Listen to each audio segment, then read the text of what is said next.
Orang Jawa punya prinsip ngalah, ngalih. Nah, yang ketiga ngeri, ngamuk. Jadi ngalah iya, mengedepankan perilaku mengalah. Yes, monggolah kamu dengan keinginanmu, kesenanganmu menyulitkanku, ndak apa-apa, saya ngalah saja, monggo. Sesuai yang kamu inginkan, yang membuatmu bahagia, senang.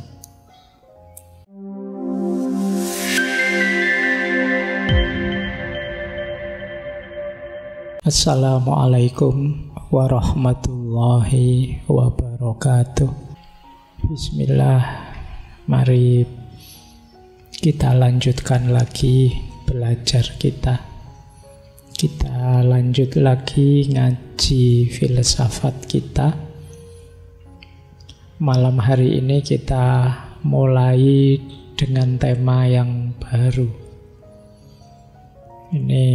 Bulan ini kita ada tema yang menurut saya sudut pandang yang berbeda, atau mungkin mudahnya sudut pandang yang unik. Ada cara berpikir yang seperti ini. Jadi bulan ini kita memperkaya perspektif. Siapa tahu ada perspektif-perspektif yang cocok untuk situasi hidup kita saat ini. Siapa tahu ada yang sesuai. Kalau enggak juga enggak apa-apa. Kan sering saya bilang perspektif-perspektif, wawasan-wawasan itu kan ibarat senjata. Semakin banyak koleksi senjata kita, semakin kita siap menghadapi situasi apapun. Nah, diingat-ingat ngaji kita tetap ya, algoritmanya kita belajar bersama. Jadi hanya kebetulan saja kalian malas membaca, saya yang membacakan. Kan itu saja. Jadi saya dengan kalian itu ya akadnya kita ini teman belajar saja ya. Sama-sama belajar. Jadi tidak cocok ya tidak apa-apa, tidak setuju ya tidak apa-apa. Bila perlu nanti kalau ada momen tanya jawab dikritisi saja, dikritik saja juga tidak apa-apa. Wong ini materi, saya hanya menyampaikan filosofi-filosofi yang ada di sekeliling kita. Siapa tahu bisa meningkatkan kualitas hidup kita. Ya nanti kita di minggu terakhir, minggu kelima nanti ada sesi tanya jawab seperti biasa ya. Pokoknya rumusnya di minggu ke-5 kita kasih tanya jawab. Baik, bismillah. Malam hari ini kita belajar filosofi hidup Jawa. Yang mungkin kalau untuk era modern kontemporer teman-teman agak merasa aneh ya. Hari ini kan zaman kompetisi, zaman orang berebut untuk menang. Apalagi tahun depan. Saya yakin hampir semua orang siap kalau untuk menang, untuk sukses. Sementara kita di Jawa ada filosofi yang menarik. Berani ndak teman-teman mengambil filosofi ini? Istilahnya menarik. Wani ngalah. Wani itu berani, ngalah itu mengalah. Jadi dari istilahnya saja agak menantang. Berani ndak kalian mengalah? Ya tentu saja setiap filosofi ada konteksnya, ada situasi yang melatar belakanginya. Jangan kesusu dibantah. Kita selami dulu apa maksudnya, apa maknanya. Jangan kesusu loh Pak, kalau saya olahragawan ya Pak, sepak bola ya Pak, apa saya voli ya Pak, saya bulu tangkis ya Pak, maksud harus disuruh wani ngalah. Nanti jadinya tidak sportif dong. Ya berarti konteksnya tidak untuk itu. Jadi ada konteks yang lain kita menggunakan filosofi ini. Makanya tadi saya menyebutnya senjata. Senjata itu kan ya sesuai situasi dan konteksnya. Untuk ngiris tomat ya kita pakai pisau, tapi untuk ngaduk teh ya kita pakai sendok.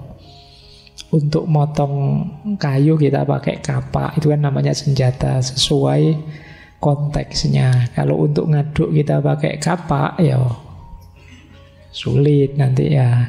Gimana ngaduk gelas pakai kapak? Baik, bismillah, kita mulai belajar kita tentang filosofi wani ngalah ini, yang menjadi salah satu senjata, menjadi salah satu cara pandang dunia bagi masyarakat Jawa. Kita lihat nanti sudut-sudutnya, nanti silahkan teman-teman pahami berarti pasnya untuk apa filosofi wani ngalah ini.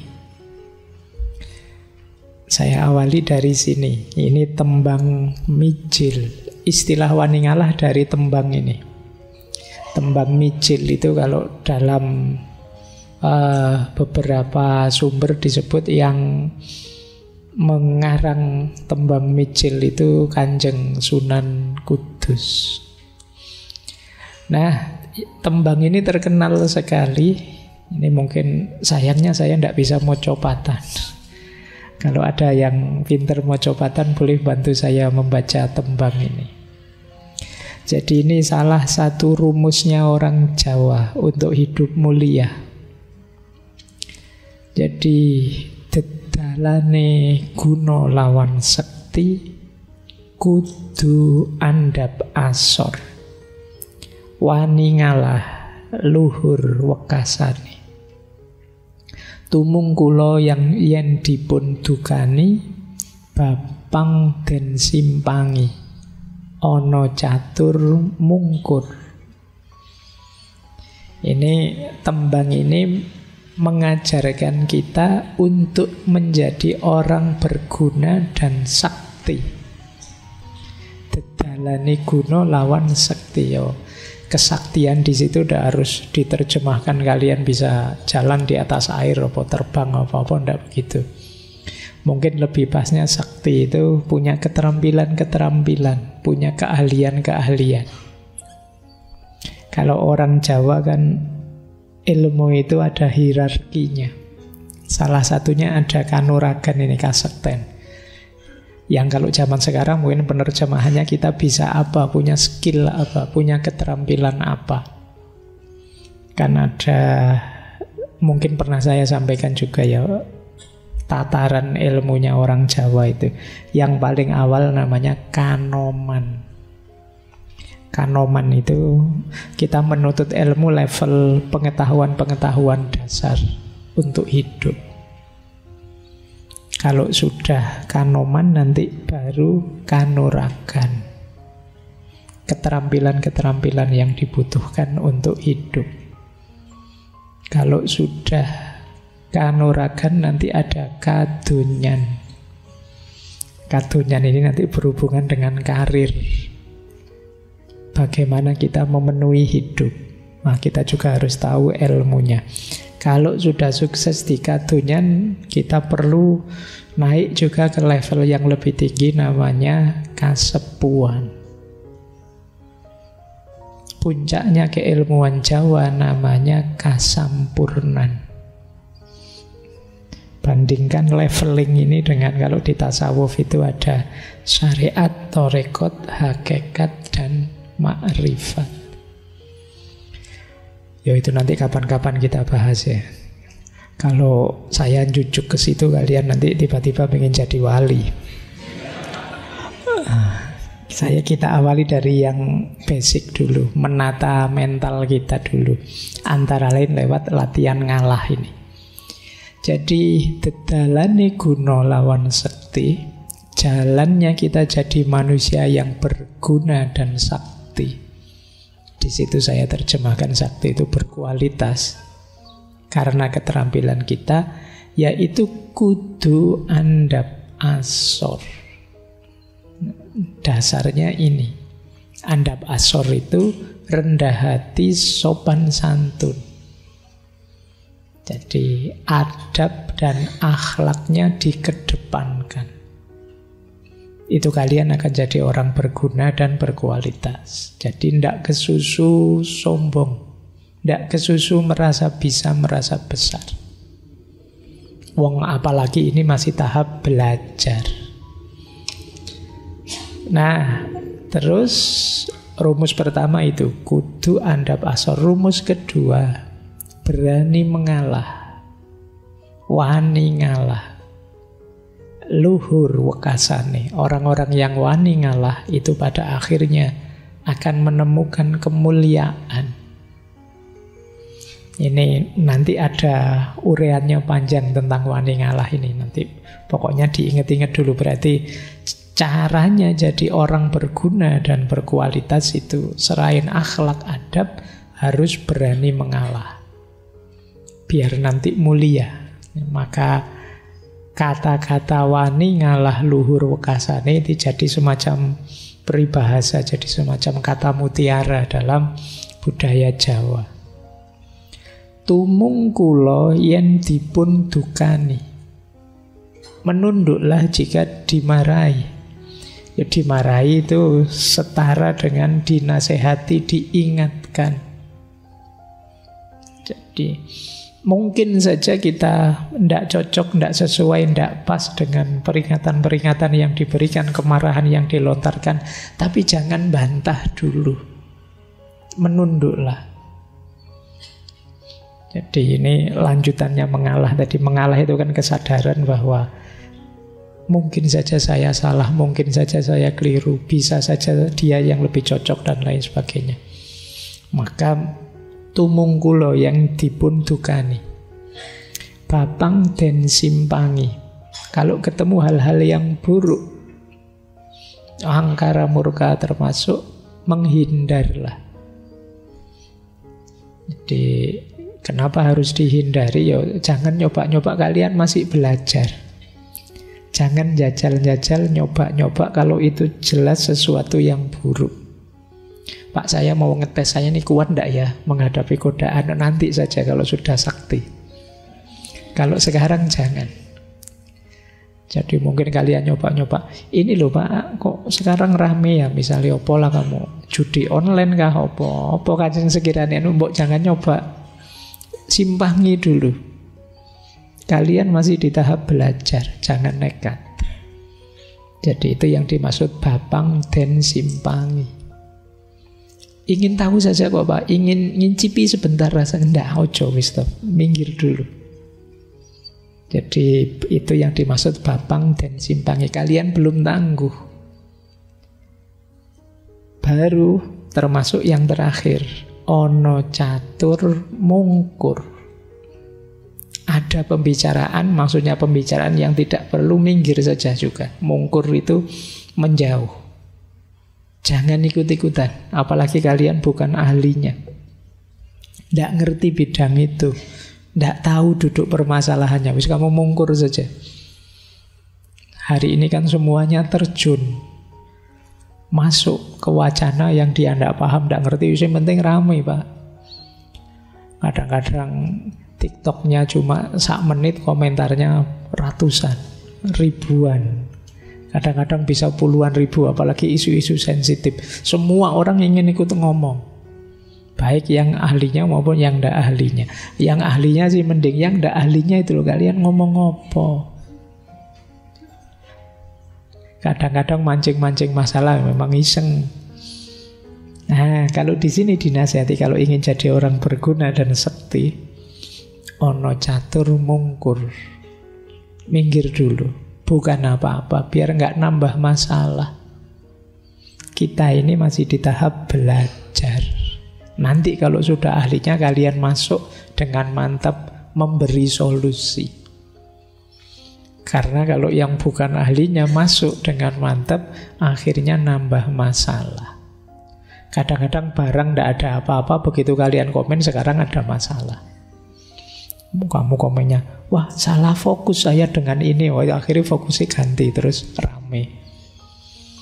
Nah, ayo kita belajar malam hari ini kita belajar salah satunya saja ya, wani ngalahnya. Ini kalau diomongkan pendek, simple, tapi dijalankan tidak gampang. Karena hari ini mental kita itu mental pertandingan. Siapa kalah, siapa menang, rebutan. sekedar tempat duduk untuk ngaji ini kan kalian juga rebutan tuh. Mesti nomor 1 dipilih yang ada sendenannya. Yang bisa. Oke, baik, kita mulai ya. Itu filosofi wani ngalah ini jadi berat untuk dijalankan kalau mentalnya seperti itu. Nah, kita mulai begini. Kita awali dari dasar filosofinya. Mengapa sih orang itu kok disarankan mengalah? Kira-kira filosofi apa yang melatar belakanginya? Yang pertama, orang Jawa punya filosofi, ini dulu pernah kita bahas juga, memayu hayuning bawono. Mengidealkan hidup kesemestaan yang harmonis. Tidak saling nabrak, tidak saling balapan, apalagi saling jegal. Kalau bisa hadir kita, itu kalau diterjemahkan letterlek itu, memayu itu memperindah, mempercantik. Mempercantik hayuning bawono, indahnya alam semesta. Bawono itu sudah indah, kehadiran kita semoga menambah indahnya atau menegaskan keindahannya. Dan itu sulit kalau mindset kita mindset menang kalah. Mindset kita harus mindset harmonis, saling mendukung, saling menguatkan. Jadi kalau jegal-jegalan, ya akhirnya kita relakan saudara kita jelek, saudara kita buruk, saudara kita jatuh. Yang penting aku kelihatan baik, aku kelihatan unggul. Atau balapan, atau saling jegal. Nah, di titik ini maka filosofi wani ngalah tadi jadi relevan. Jadi yang ada di pikiranku adalah kenyamananmu, kebahagiaanmu, ketentramanmu. Engkau juga begitu. Itu akhirnya yang terjadi apa? Bukan saling jegal, tapi saling mengalah. Sampean dulu, Anda monggo sampean dulu, ndak enak saya. Nah, jadi hidupnya jadi tidak kemerungsung. Kita yakin bahwa saudara kita tidak akan mengkhianati kita, yang sana juga begitu. Orang bisa saling mengalah itu pasti diawali saling percaya. Dan didasari oleh mindset untuk memayu hayuning bawono. Kita ingin harmonis. Yo, ini nggak usah jauh-jauh dengan sesama yang senusantara, dengan saudaramu sendiri, temanmu sendiri, bahkan pasanganmu sendiri, yo harus punya cara pandang ini. Kalau tidak ada yang mau ngalah, itu kan sama dengan tidak ada yang mau berkorban. Semua ingin mengambil keuntungan. Kalau yang ada ini, berat sekali hidup kita. Kita akan serba curiga dengan siapapun yang ada di sekeliling kita. Akhirnya cara pandang kita jadi negatif, penuh prasangka. Jangan-jangan saya nanti dikhianati, jangan-jangan saya dicurangi, jangan-jangan teman saya cuma ingin memanfaatkan saya saja. Terus pikiran kita begitu, tidak tenang. Jadi basic filosofi yang pertama, mengalah itu ya memayu hayuning bawono. Biar hidup ini indah. Kalau nyaman, tentram, saling mendukung, saling menguatkan, tidak saling rebutan tapi saling berbagi, saling memberi, saling mengalah, itu indah, harmonis. Ya meskipun yang kayak gini enak kalau diomongkan, diceramahkan. Begitu kalian turun, mbok nanti balik ke kampus saja kan sudah mulai kompetisi. Kalian masuk kelas sudah mulai lirak-lirik. Ini temanku kemarin dapat A atau dapat B ya. Yang sudah mau seminar sopo ya, yang sudah mau lulus sopo ya. Kamu terus begitu. Hidupmu dikejar-kejar terus, kompetisi. Nanti begitu lulus ganti kamu lirik kiri lirik kanan, yang sudah nikah sopo ya. Nanti begitu nikah, nanti baru lagi yang sudah punya anak duluan, yang mapan duluan ya siapa. Kamu kompetisi tidak ada habisnya. Sampai nanti usia tua 60-an, 70-an kamu juga masih lirik-lirik. Ini yang mati duluan sopo ya. Loh, kapan kamu istirahatmu, menikmati hidupmu? Tiap hari kompetisi. Baik, yang kedua, ini juga termasuk yang diomongkan enak tapi kita sadar tapi tidak operatif. Kesadaran bahwa kalau sudah rezeki, ya tidak akan pergi dari kita. Hidup ini kita masing-masing sudah ada jatahnya. Jadi kesadaran ini kalau ada dalam diri kita, mengalah itu lebih mudah. Jadi kita tidak akan tergoda untuk berkompetisi apalagi secara curang. Kalau memang jatahku, kalau memang rezekiku, siapapun akan menghalangi, tidak akan bisa. Kalau sudah ditetapkan oleh Allah, ya sudah, kita akan ketemu dengan rezeki kita itu. Loh, ini sudah lama kita tahu teorinya, tapi kita sering tidak sadar dalam praktek hidup sehari-hari.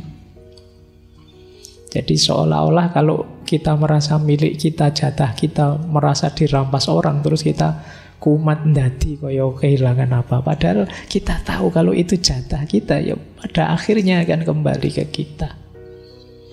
Ini filosofi kedua. Semoga nanti tidak ada yang tanya. Kalau gitu kita santai saja ya Pak, males-malesan saja ya Pak. Pikiranmu mesti ke situ nanti. Nanti dulu kita pahami pelan-pelan.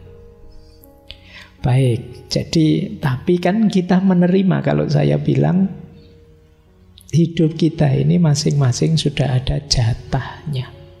Sampai di sini dulu saja, jangan ditafsir aneh-aneh. Kalau oke, berarti kita lebih mudah untuk bisa mengalah. Tapi kalau mindset kita tidak bisa Pak, jatah itu ya harus kita rebut. Hidup ini rebutan. Siapa paling aktif dia dapat paling banyak. Ya tidak tahu lagi kalau mindsetnya berbeda. Makanya bulan ini saya kasih judul cara pandang yang berbeda. Ini yang kedua. Yang ketiga, ini nyambung memayu hayuning bawono tadi. Orang Jawa itu sangat mengutamakan solidaritas sosial. Kerukunan, keguyupan, itu jadi nilai yang sangat diutamakan. Itulah kadang-kadang ada orang ngeritik, wah orang Jawa itu kok seneng basa-basi ya, kalau di depan senyum, tapi ya malah. Karena mereka lebih mengutamakan keguyupan.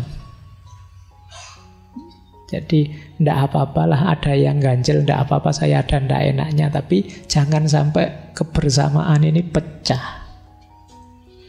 Nah, itu yang menyebabkan kadang-kadang orang ngeritik begitu tadi. Nah, kalau kita filosofinya kebersamaan, nanti tabrakan dan saling jegalnya mesti agak berkurang. Jadi mengutamakan solidaritas sosial. Nggak apa-apalah saya pilihannya ini, kamu pilihannya itu. Kita masih temen toh. Jangan sampai hanya beda pilihan terus kita pecah. Padahal nanti yang kita pilih terus ganti kubu. Kamu sudah terlanjur gegeran, kamu sudah terlanjur marah-marahan sejak 5 tahun yang lalu, sekarang mau diperpanjang lagi.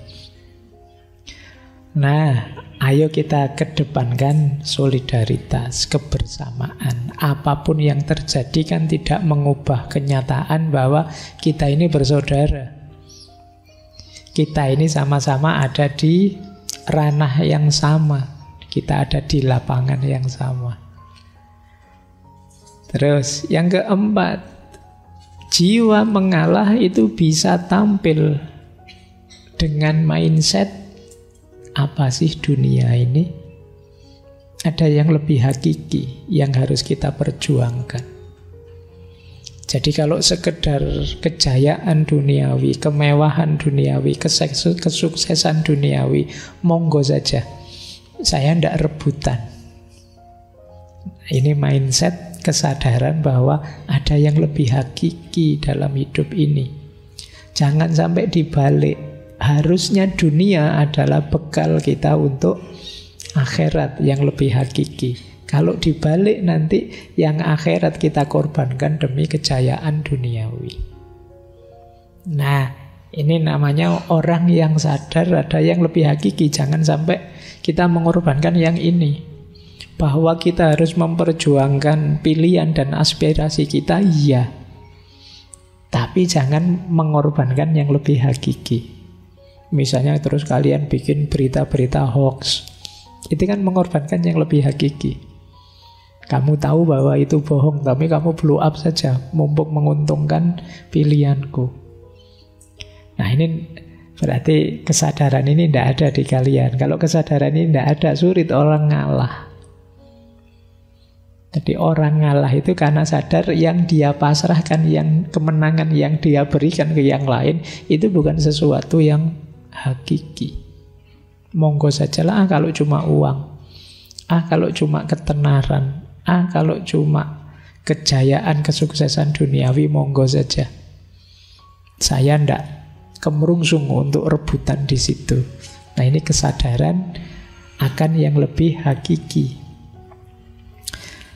Kemudian ini juga kuat di Jawa, rasa malu dan harga diri.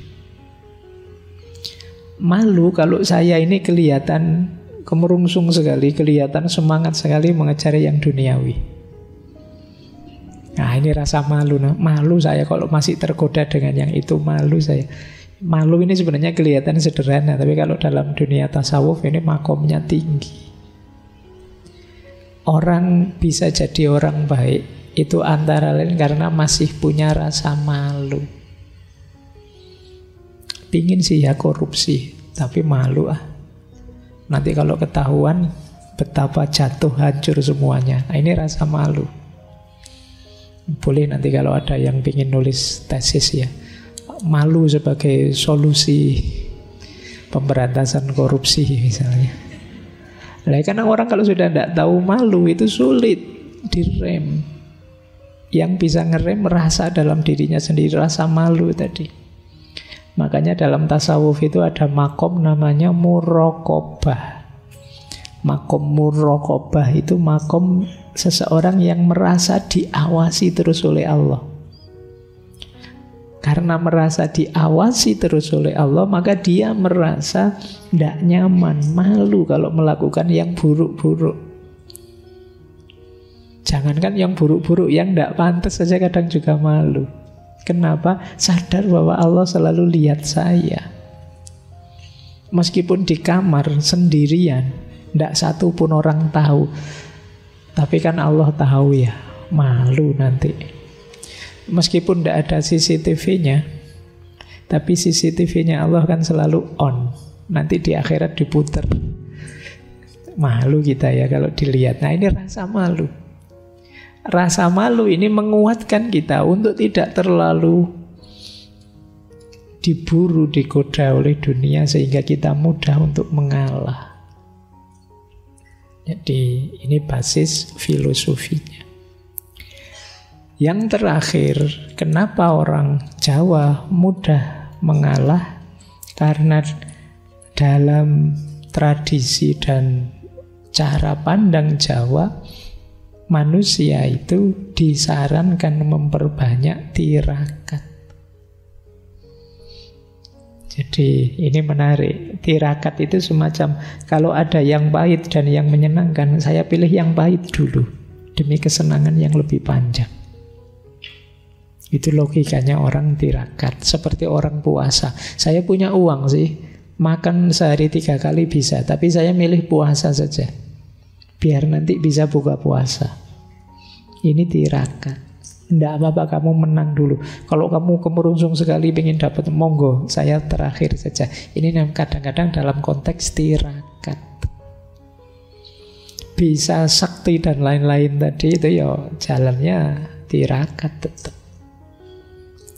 Ya istilah tirakat mungkin dekat dengan bahasa Arab, meninggalkan. Jadi meninggalkan kan bukan berarti tidak punya. Saya punya, cuma saya hindari dulu. Itu tirakat.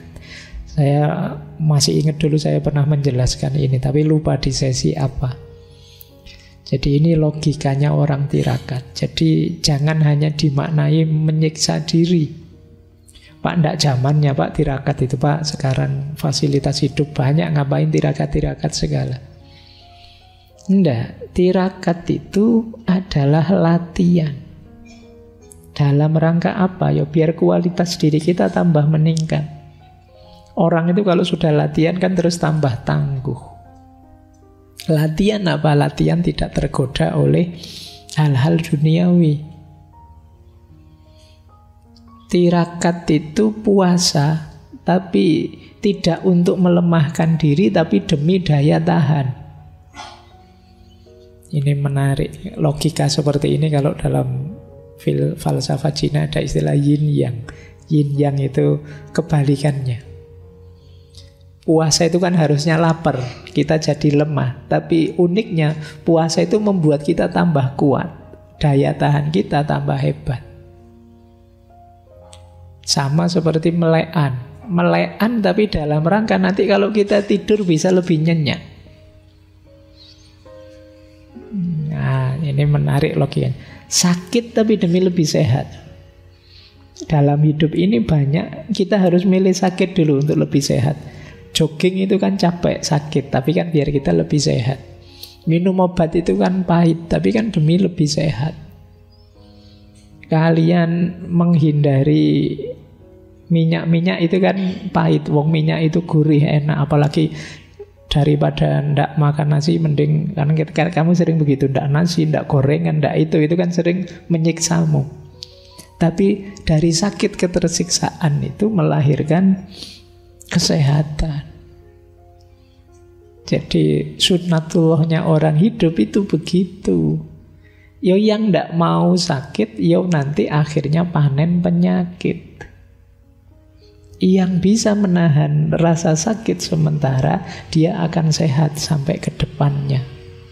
Ini logika semacam yin yang. Hidup ini memang bolak-balik seperti itu. Baik, jadi kalau kalian tidak bisa dicegah kenikmatan sesaatmu, ya siap-siap kamu akan dapat sakit jangka panjang. Tapi kalau kamu bisa mempuasakan dirimu sebentar, menahan ini, itu, yang itu sebenarnya tidak enak, menyakitkan, tapi kamu dapat kesehatan yang jauh lebih panjang.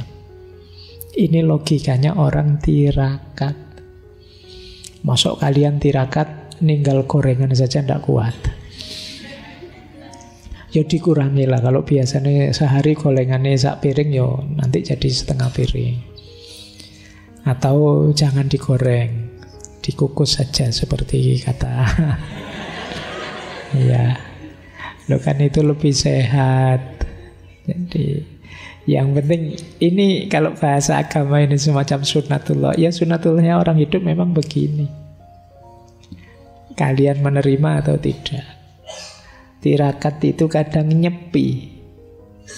Tidak dalam rangka melarikan diri dari keramaian, tapi dalam rangka nanti kalau kembali kita lebih tangguh menghadapi keramaian. Kadang kita meninggalkan ini, meninggalkan itu, tapi dalam rangka mendapat kemanfaatan lebih besar setelah kita kembali. Kita mungkin tirakat dengan cara sodakoh ini, sodakoh itu, memberi ini, memberi itu. Tapi jangan lupa, ketika kita melepas banyak hal, kita juga mengalami banyak kelegaan. Melepaskan itu kan melegakan. Selama ini kita punya banyak beban, tapi begitu kita lepaskan kan kita lega. Anak-anak muda menerjemahkannya kebebasan. Jadi kalian kadang-kadang berjuang demi kebebasan tapi pelit. Pelit itu berarti kalian diikat oleh banyak hal, tidak mau berbagi. Ya kalau begitu kalian sebenarnya tidak merdeka. Kalian tergantung pada banyak hal duniawi yang kamu miliki. Akhirnya kamu pelit. Ya Pak, cirinya orang bebas, orang merdeka itu tidak pelit. Dia tidak terikat dengan hal-hal duniawinya.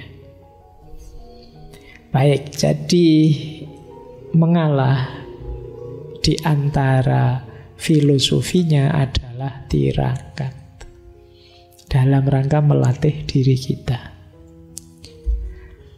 Nah, sekarang kita belajar simbolismenya. Ada dua simbolisme yang sering dipakai untuk menjelaskan Kenapa kita harus mengalah? Yang pertama simbolisme bumi, dan yang kedua simbolisme tandur. Kita belajar yang bumi dulu ya. Bumi ini banyak sekali dipakai simbol, termasuk dipakai oleh Semar. Semar itu simbolnya bumi. Apa sih istimewanya bumi? Bumi itu tangguh. Dia diinjak-injak oleh banyak orang, tapi dia tetap diam, tidak marah. Kita menjajah, melakukan angkara murka di atas dia, tapi dia tetap mau menampung kita. Bahkan bumi kan nilainya semakin mahal. Oh, kamu punya tanah berapa hektar sekarang?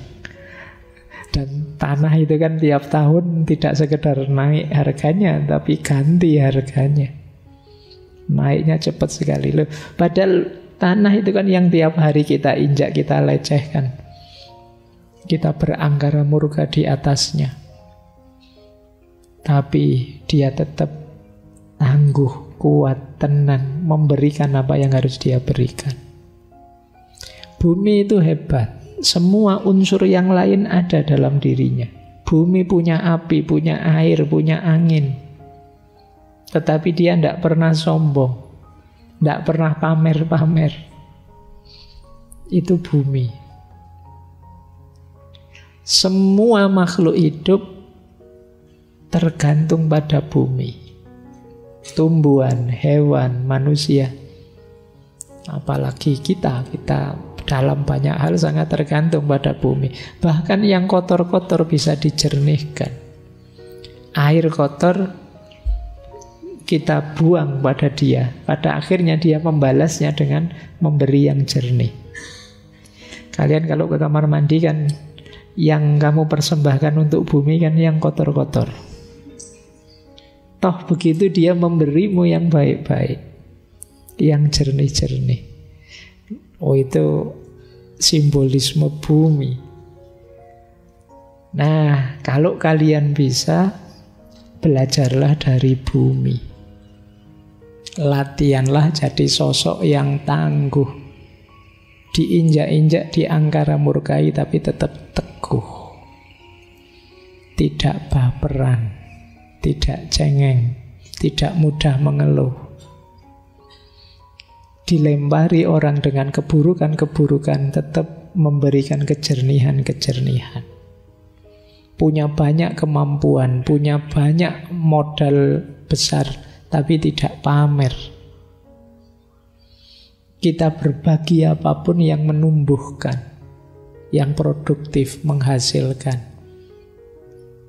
Jadi ini cirinya bumi. Ayo kalian latihan ya, jadi ardun, jadi bumi. Saya lanjutkan, jadi orang yang mengalah itu orang yang punya mentalitas bumi. Dia tidak berpikir kenyamanannya, dia tidak berpikir keberhasilan, kesuksesan, kebesaran dirinya. Dia puas dengan bisa melayani dan memberi yang terbaik. Itu wataknya bumi. Kita lanjutkan. Jadi ini simbolisme wani ngalah yang pertama. Simbolisme kedua, tandur. Semoga di sini ada yang anaknya petani ya. Mungkin ya banyak kalau dari wajahnya. Ya, kalian anak-anak petani kan ngerti orang tandur, menanam padi. Simbol tandur itu persis menunjukkan simbol mengalah. Tandur itu berjalan mundur. Tapi mundur itulah hakikatnya maju. Yo kalau ada orang nanam padi kok maju,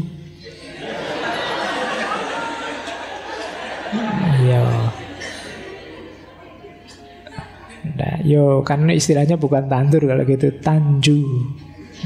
Nanam sambil maju. Jadi simbolisme ngalah itu kan begitu. Kan ada istilah mengalah untuk menang. Jadi justru dengan saya mengalah, saya menang.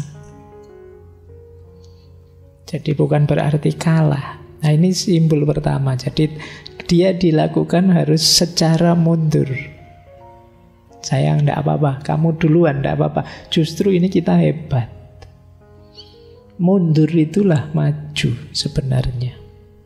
Dengan orang mau menanam mundur, di situ nanti dia panen. Tapi kalau dia enggak mau menanam mundur, ya enggak jadi panen. Yang kedua, filosofi tandur itu menanam mundur, tidak sembarangan mundur. Kamu harus, saya itu sejak tadi nyari kata-kata yang pas ya. Basa Jawane jengking. Apa bahasa Indonesianya jengking ya? Saya nyari sejak tadi. Ya saya maknai menunduk gitu saja ya. Cuma jengking itu ya ambo. Pokoknya jengking ya. Ini bahasa Jawa wisan. Maksudnya apa? Menunduk, tidak menengadahkan dada. Kalau kamu nandur kok sambil menendeng, ndak sido nandur. Jadi berarti apa? Perjuangan hidupmu nanti antara lain ditentukan oleh perilakumu andap asor tadi. Pak, saya mau ngalah Pak, tapi ngalahmu sambil metendeng, tidak jengking. Ya wis ini, kamu yang menang. Itu yang dikasih juga ndak mau. Jadi kamu harus punya filosofi jengking tadi. Sungguh-sungguh serius dan merendahkan diri. Jadilah orang yang rendah hati. Ini filosofinya tandur. Dan menarik, dalam aktivitas menanam padi itu terkandung pola hidup religius. Petani itu kan ikhtiarnya hanya dalam aspek menyemai, menanam, memupuk, menyiangi. Setelah itu selesai. Tinggal menunggu ketetapannya Allah apakah nanti panennya bagus atau jelek. Persis dengan jalan hidup kita. Setelah ikhtiar maksimal ditetapkan, setelah itu kita pasrah, tawakal dan ridho apapun yang diberikan oleh Tuhan.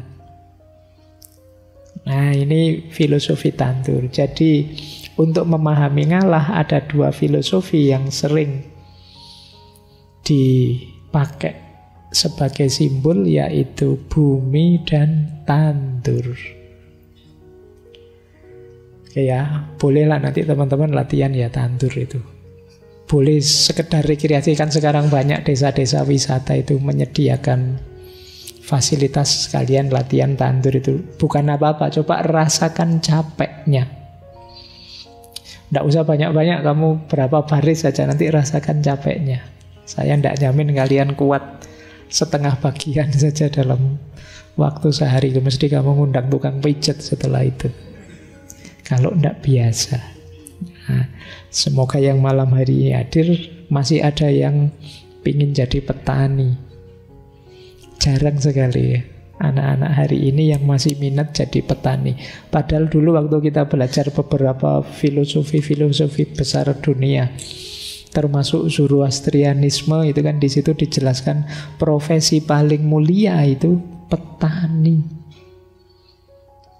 Jadi loh Pak, kok bukan guru Pak? Iya Pak, guru juga susah kalau ndak ada nasi, nggak ada makanan.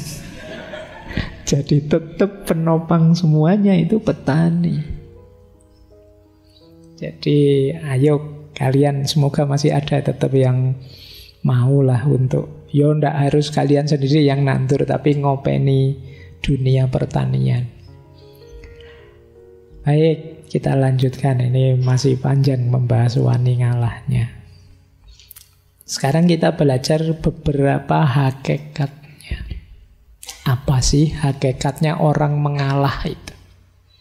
Ada beberapa, catatan saya mungkin ada 6, ada 7. Yang pertama, orang ngalah itu sebenarnya dia sedang bertarung mengalahkan egonya sendiri. Secara natural, manusia dengan egonya itu kan sebenarnya menuntut ini, menuntut itu.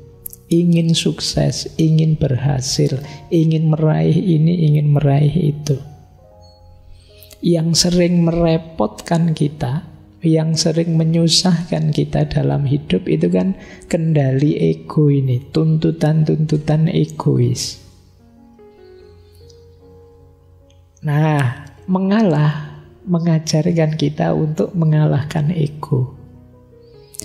Sebenarnya sih diri kita menuntut, ayo kamu maju saja, kalahkan semuanya. Kamu mampu kok, kamu bisa kok, kan kita selalu di provokasi seperti ini oleh para motivator-motivator. Ya kan, ayo kamu bisa, ayo kamu mampu. Kalau sekedar membujuk diri untuk melampiaskan keinginan egois itu mudah, karena memang sejak awal ada banyak tuntutan dari ego kita untuk mencapai ini, mencapai itu. Justru yang sulit itu menyapihnya. Apa menyapih itu? Jadi menyapih itu mengerem dia. Itu lebih sulit. Nanti kalian rasakan bedanya mengendarai ego dan mengerem ego. Itu akan jauh lebih berat ngerem ego. Banyak manusia itu lebih sulit ngerem egonya dibandingkan melampiaskan atau mengendarai egonya.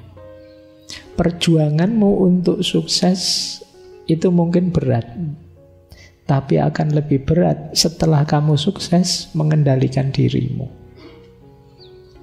Itu yang disebut mengalahkan ego. Nah, tantangan untuk wani ngalah itu sebenarnya tantangan untuk mengalahkan ego. Kadang-kadang agak trik. Kamu ngalah, tapi ngalahmu juga karena alasan tuntutan egois. Ada pamrih egoisnya. Kenapa kok kamu ngalah saja? Tidak apa-apa, ini strategi biar dia seneng sama saya. Nah, ini ngalahnya belum murni, masih ada tuntutan-tuntutan egois. Kadang-kadang ada orang ngalah terus menyesal. Ngapain saya tadi ngalah? Akhirnya saya malah, itu berarti ngalahmu masih ada pamrihnya. Ini mengalah tapi masih belum bisa mengalahkan ego. Ngalah hanya jadi strategi tertentu untuk memanjakan ego. Ini juga belum positif. Hakikat ngalah yang sejati itu ngalah yang menaklukkan ego. Ego penting. Karena kalau tidak ada ego, tidak ada keinginan hidup, tidak ada gairah, semangat meraih ini itu, hidup kita nanti dingin. Tapi juga harus ngerti batasnya. Nah, untuk berhenti di batas itu kita perlu kemampuan ngerem tadi. Jadi ini uniknya manusia di situ. Pak, kok Allah itu ngasih kita juga ego, ngasih kita nafsu segala sih Pak? Mbok yo dikasih yang baik-baik saja. Karena sebagian besar kenikmatan kita, kesenangan hidup kita ada di situ. Dan Allah itu ingin kita senang, ingin kita bahagia. Tapi kita tetap harus tahu batas. Karena kesenangan tadi bisa blunder pada akhirnya kalau kita tidak bisa mengendalikannya. Jadi kuncinya di situ. Makanya tidak usah protes. Allah memberi kita nafsu, memberi kita hasrat ini, hasrat itu. Itu Allah ingin kita gembira dengan itu, senang, bahagia. Cuma kita harus ngerti batasnya. Nah, kuncinya di rem tadi. Oke. Seperti mobil kan, kalau ngegas terus, wassalam. Kamu tidak akan bisa memanfaatkan secara maksimal mobil yang kamu miliki. Agar lengkap, ada gasnya, ada remnya. Begitu digas, kamu gerak, kamu nyaman. Begitu ada bahaya, kamu rem biar tidak nabrak. Mobil di sini gas tok jungkel kan mesti. Tapi mobil tidak ada gasnya, rem tok, ngapain kamu punya mobil? Di situ pentingnya kamu tadi ya, harmonis, keseimbangan. Nah, jadi ngalah melatih ego kita. Filosofi yang kedua, ngalah berhubungan dengan kekuatan kontrol diri. Jangan dikira orang ngalah itu lemah. Orang ngalah itu kuat. Kenapa? Tidak sembarangan orang bisa ngalah. Mengalah tidak berarti kalah, tetapi mempersembahkan kemenangan kepada yang lain. Jadi, kalau mau saya bisa menang. Tapi tidak apa-apa, kamu dulu yang menang. Ini kan orang ngalah namanya. Jadi berarti apa? Dia kuat. Jadi ngalah tidak sama dengan kalah. Juga jangan jadi modus, wah ini kelihatannya saya mau kalah ini, tak pura-pura ngalah saja. Ya enggak. Kalau itu namanya bukan ngalah, ya tetap kalah itu namanya. Orang ngalah itu dia tahu dia bisa menang, tapi dia milih membahagiakan yang lain. Biar dia saja yang menang, itu ngalah. Dan ini berat karena ego tadi. Maka hakikatnya mengalah yang kedua, mengalah itu kekuatan. Jangan dikira ngalah itu kelemahan. Hanya orang yang batinnya kuat yang mampu mengalah. Kita cenderung harus kita yang unggul, karena kita yang lebih benar, kita yang lebih baik. Harus kita yang menang. Jangan sampai mereka yang menang, harus kita. Kan manusia itu cenderung begitu naturalnya. Tapi kalau ada orang, biarlah kemenangan ini aku persembahkan untuknya saja. Oh, ini orang kuat. Dan jangan dibayangkan akan ada di sekitar kita sebentar lagi. Sulit. Cuma boleh kalian pakai, saya bilang tadi ya, sebagai senjata dalam konteks-konteks tertentu hidupmu. Kadang-kadang kamu perlu ngalah. Kalau tidak kamu latih, kamu tidak bisa ngalah. Kalau tidak ada orang yang mau ngalah, hidup ini tidak berputar.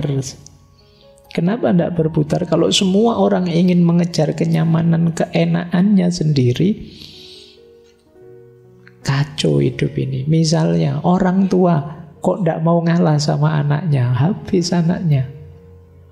Misalnya bapaknya mau kerja, ini kerja saya yang capek lah, kok enak ngalah, mau dikasih ke anak-anak, istri tidak usah lah, tidak ada yang ngalah. Guru tidak mau ngalah sama muridnya, sama siswanya. Dosen tidak mau ngalah sama mahasiswanya. Sahabat tidak mau ngalah sama sahabatnya. Kalau tidak ada satu pun orang yang mau ngalah, ya selesai. Hidup ini kacau mesti.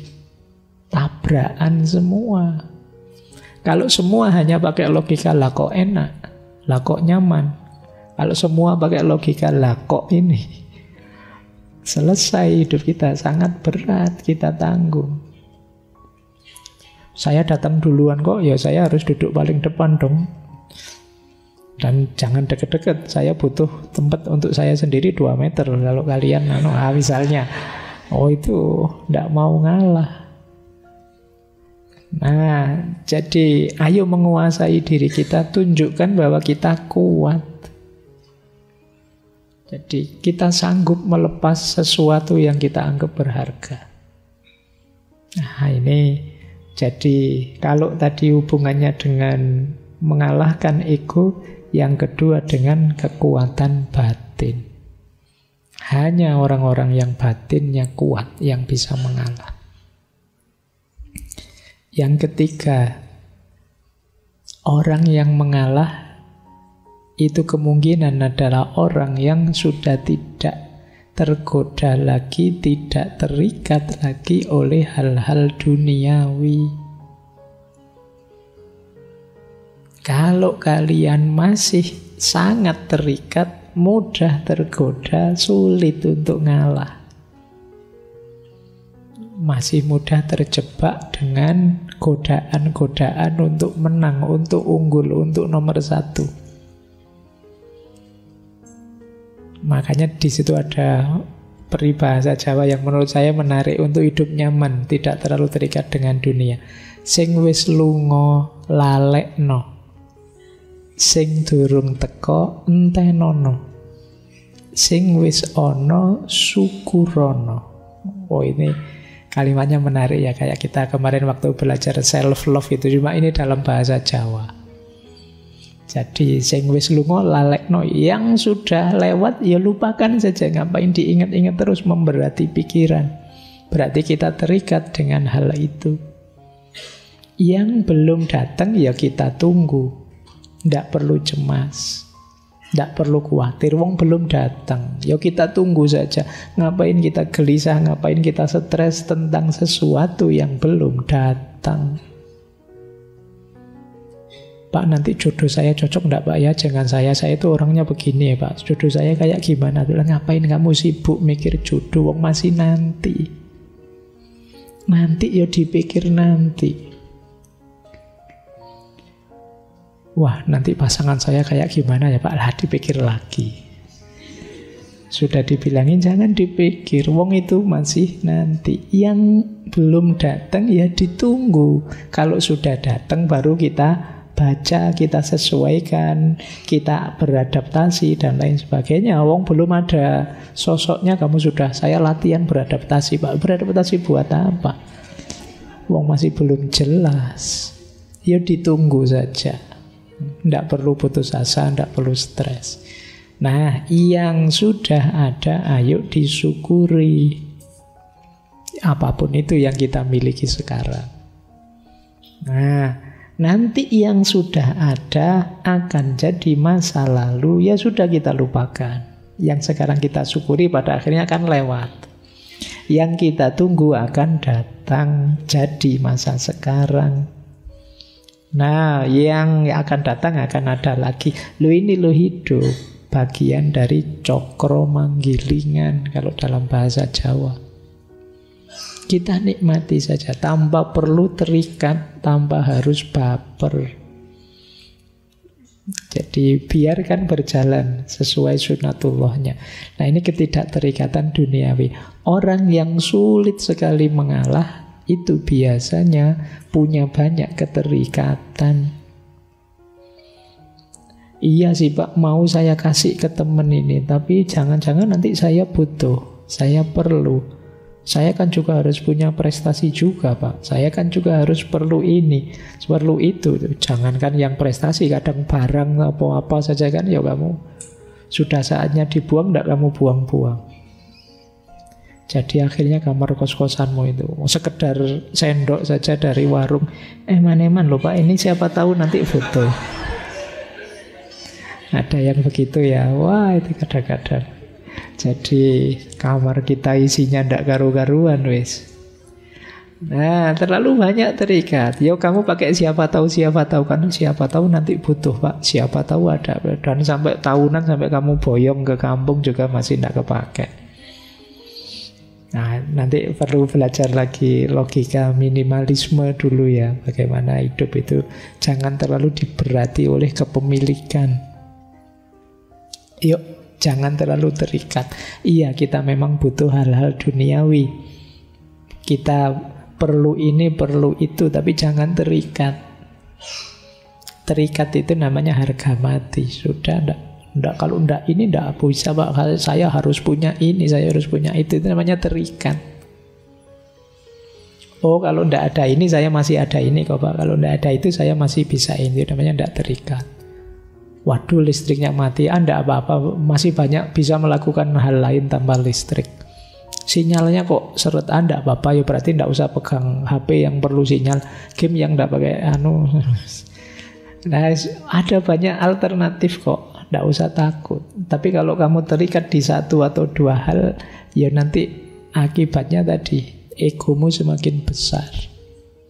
Jadinya kamu sulit ngalah. Oke ya. Baik, ini hakikat mengalah yang ketiga. Hakikat yang keempat.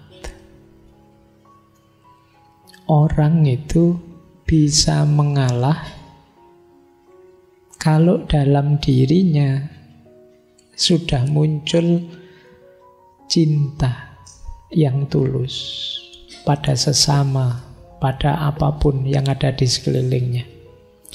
Tanpa adanya cinta, mengalah tadi mungkin hanya strategi untuk lagi-lagi memanjakan ego.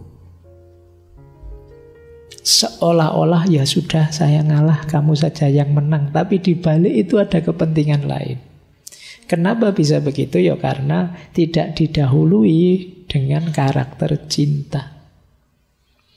Maka tantangan wani ngalah tadi kelihatannya sederhana. Alah Pak, cuma ngalah saja kan begitu, saya bisa. Enggak. Ada prasyaratnya. Antara lain apa? Ngalahmu itu harus terbentuk karena ada rasa cinta. Dari cinta itu kan nanti muncul kepedulian, namanya care. Dan ingin memberi yang terbaik pada yang kamu cintai, namanya responsibility. Tanpa adanya cinta mungkin kamu ngalah, tapi ngalahmu biasanya masih ada pamrihnya. Tidak demi dia tapi demi dirimu. Jadi mengalah itu bisa disebut manifestasi dari cinta yang tulus. Tanpa ada cinta, mengalahmu belum tuntas. Dengan adanya cinta, mengalah itu nanti jadi manifestasi keikhlasanmu, manifestasi pengorbananmu atas nama cinta. Baik, ini tidak perlu saya jelaskan lama-lama ya. Kalau tentang cinta kalian sudah tinggi wawasannya, infonya sudah banyak. Saya lanjutkan. Yang penting yang keempat sudah ya. Jadi ternyata ada hakikat cinta di balik mengalah. Orang yang benar-benar jatuh cinta bisa dilihat hidupnya saling mengalah, bukan saling egois. Jadi kalau cinta kok masih saling menuntut, masih menuntut untuk dibahagiakan, dipuaskan, dinyamankan, ini masih negosiasi, masih belum cinta. Aku memberi apa, kamu memberi apa. Tapi kalau sudah cinta yang tulus, isinya tadi saling mengalah. Aku memberi yang terbaik untuk dirimu, kamu memberi yang terbaik untuk diriku. Karena kita sama-sama memberikan yang terbaik, ya kita sama-sama meningkat pesat. Maka orang yang saling mencintai itu kan, kalau ini cintanya tulus, ya kualitas dirinya naik pesat gara-gara cintanya. Yang semula tidak begini sekarang bisa, yang semula biasa-biasa bisa luar biasa ketika orang jatuh cinta.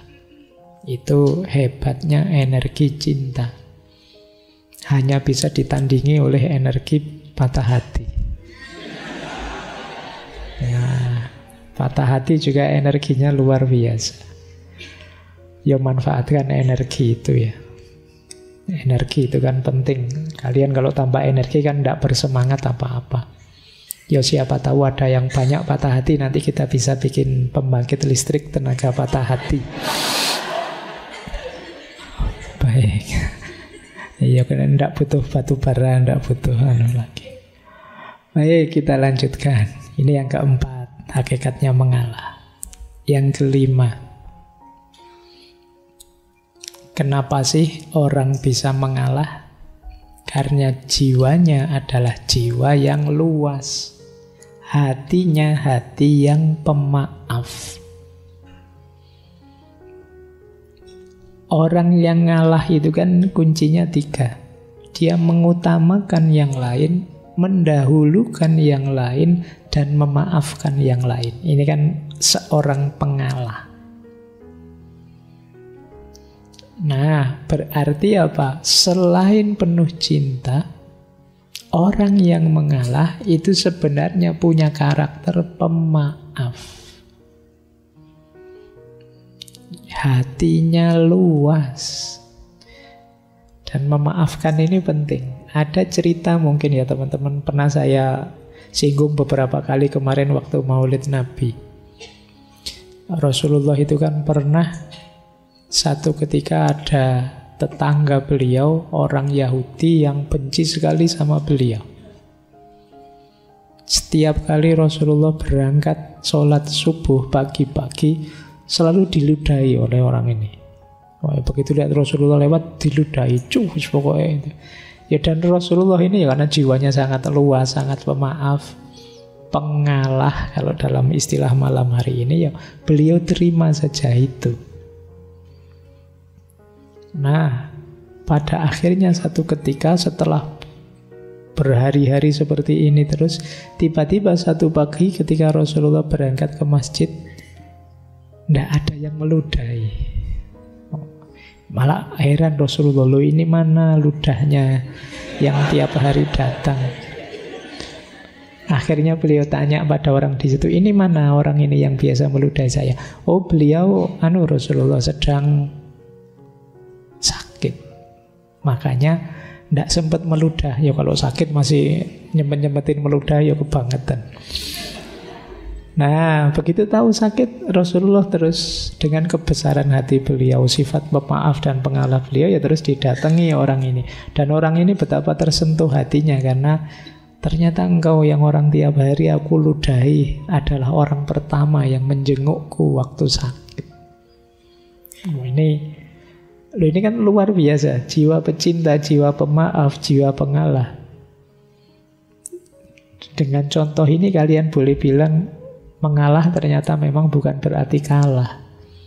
Pada akhirnya kan tetap yang menang Rasulullah. Orang ini kan terus jadi masuk Islam. Nah, mungkin saja dengan mengalahmu ada banyak keberhasilan-keberhasilan, kesuksesan, buah dari mengalahmu yang lain. Nah, ini penting.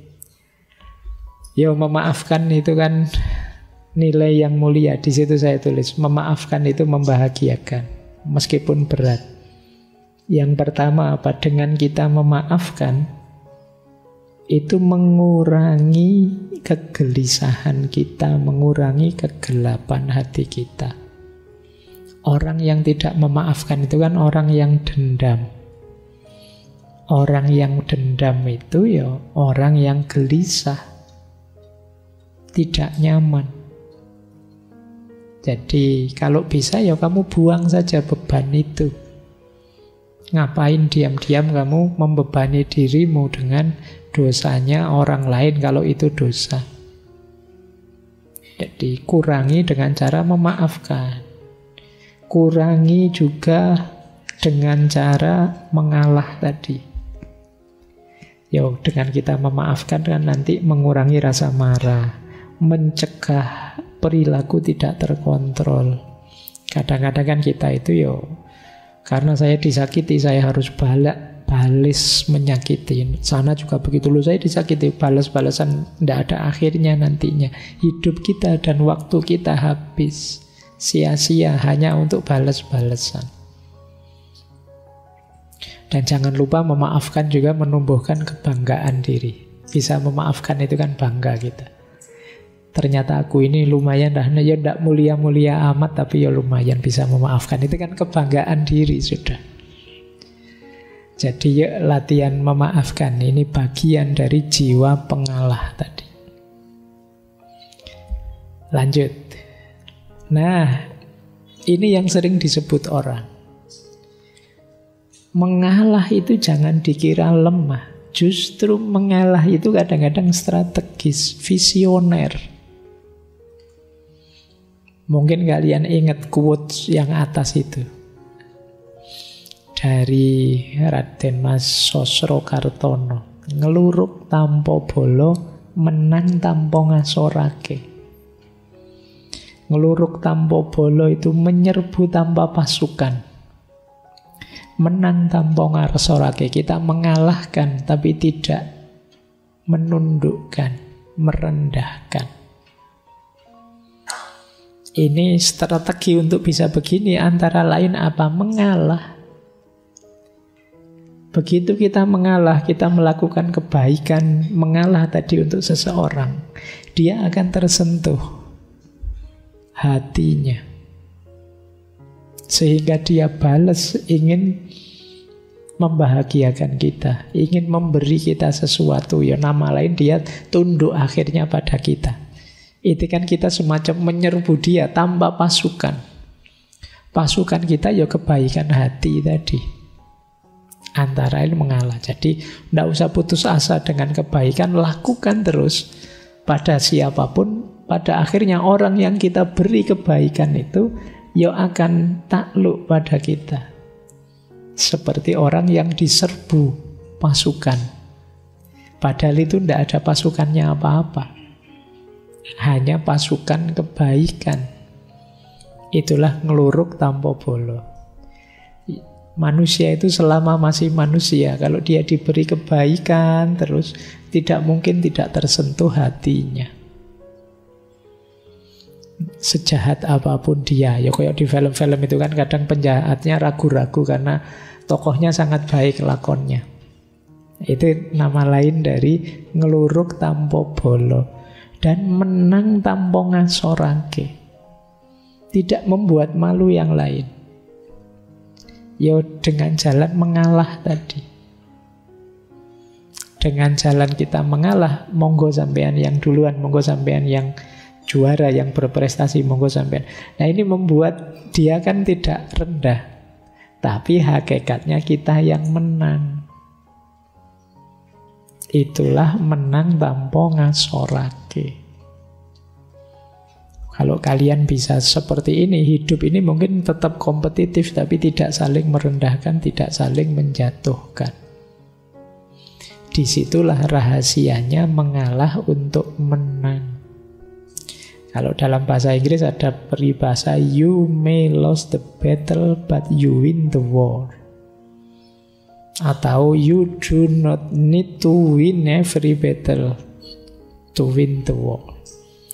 Engkau mungkin kalah dalam battle. Battle itu ya pertemuan sekelompok pasukan, tapi tetap win the war.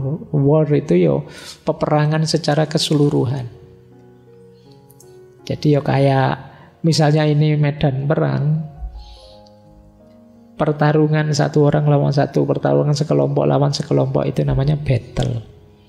Tapi peperangan secara keseluruhan ini namanya war. Tidak apa-apa ada 1-2 kalah, tapi akhirnya kan menang di war-nya. Ya kayak kalian kalau main game-game apa itu loh, kan ada yang kadang ada kalahnya, kadang tidak apa-apa sih, dalam rangka menang secara keseluruhan. Persis kayak kalian kalau main catur, kadang-kadang tidak apa-apa wis, kudanya dikorbankan, bentengnya dikorbankan, prajuritnya dikorbankan, asalkan nanti kita menang. Itu lost the battle but win the war. Kalah battle-nya tapi menang war-nya. Nggak apa-apalah sekarang IP saya rendah jadi lulusnya biasa-biasa, kamu cum laude, di sisi ini saya kalah. Tapi dalam hidup yang sebenarnya nanti, wah saya sukses luar biasa jadi pengusaha konglomerat, kamu cuma pegawai saya misalnya. Nah itu lost the battle tapi win the war. Nah ini jadi kadang-kadang mengalah itu bisa dijadikan strategi. Di banyak kisah-kisah perang, ya nanti kalian bolehlah baca-baca strateginya Sun Tzu atau Three Kingdom dan lain sebagainya. Banyak strategi-strategi ini dipakai. Diumpankan ini biar kalah, kemudian di strategi yang di sini sengaja ngalah biar yang secara umum menang dan lain sebagainya. Itu namanya lost the battle tapi win the war. Ini penting, yo hidup juga harus taktis. Jangan nyeruduk terus, maju terus. Gampang kalah. Ada strategi mundur sebentar, ada ngalahnya, tapi nanti kita memenangkan seluruh peperangan. Nah ini ada rahasia ini juga dalam mengalah. Jadi visioner dan strategis. Melihat jauh ke depan. Tidak apa-apa sekarang saya kalah, tapi ke depannya nanti saya sudah target ke sana. Dengan modal sekarang saya bisa menang. Nah ini namanya lost the battle tapi win the war. Ini hakikat mengalah yang keenam. Hakikat ngalah yang ketujuh. Ternyata banyak hakikatnya ya. Padahal judulnya cuma 2 kata, wani ngalah. Tapi rahasianya luas. Mengalah itu bagian dari spiritualisasi kehidupan. Yang duniawi tadi kita ilahikan, kita spiritualkan. Ada yang bilang ngalah itu sebenarnya dari akar kata ngallah. Mengallah, mengilahi. Hal-hal duniawi kita spiritualkan. Mengilahi itu begini loh. Kalau kita punya uang, kita pakai untuk seneng-seneng makan dan lain sebagainya, ya wajar saja itu. Yang duniawi kita pakai untuk dunia.